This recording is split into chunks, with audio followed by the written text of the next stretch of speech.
मग प्रत्येक जिल्ह्यामध्ये काही कार्यकर्ते सांगतोय का आम्हाला भरपूर त्रास झाला,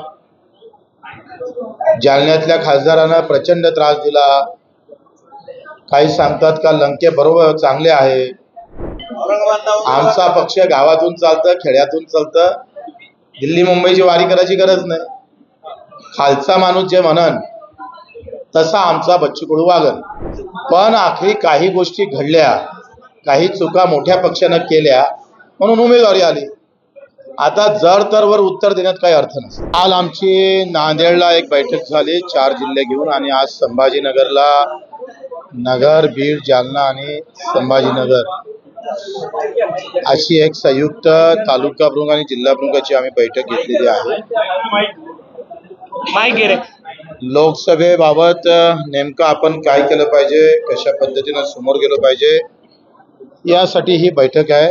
कोणते मुद्दे या भागातले आहे जेणेकरून आमचं जे काही ब्रीद आहे सध्या निवडणुकीमध्ये, निवडणूक आली आणि मुद्द्याचं बोला, त्या संदर्भात काही समस्या सुद्धा आपण जाणून घेतोय प्रत्येक जिल्ह्याच्या.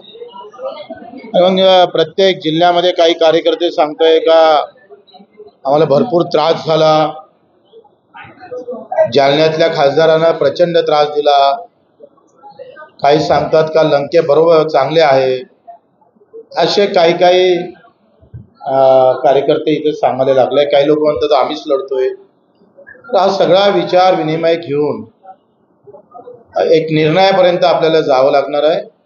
त्यासाठी ही प्राथमिक बैठक आता मला वाटते आम्ही 4 जिल्हे मिळून इथं घेतलेली आहे, 4 का 5 जिल्ह्यातून, आणि मग प्रत्येक जिल्ह्यामध्ये कार्यकर्त्याचा मेळावा घेऊन निर्णयापर्यंत आपण जाऊ.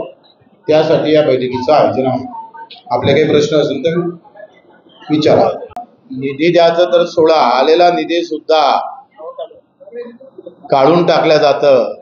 ज्या ज्या प्रहारच्या ग्रामपंचायत आहे त्याला निधी दिला जात नाही, दिला तर तो वापस केला जातं, प्रचंड अडथळे निर्माण करतं, असं कार्यकर्त्याचं मत आहे. ते आम्ही तपासून घेऊ, त्याची पाहणी करून घेऊ आणि जशाच तसे उत्तर देऊ. हा, एकंदरीत कसं आहे, आमचा पक्ष काही दिल्ली मुंबईहून चालत नाही.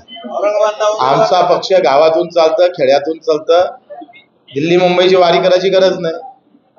खालचा माणूस जे म्हणन तसा आमचा बच्चू कडू वागन. हा, माझं काय म्हणणं आहे, ही प्राथमिक बैठक आहे. आताच निर्णय घेतला तर मग पुढच्या बैठकीला काय सांगू मी तुम्हाला. या प्राथमिक बैठकीमध्ये सगळे आम्ही माहिती घेतो आहे आणि चांगल्या पद्धतीची ताकद, एक तर पाठिंबा दिला तर ते सक्सेस झालं पाहिजे. तलवार म्यानमधून काढली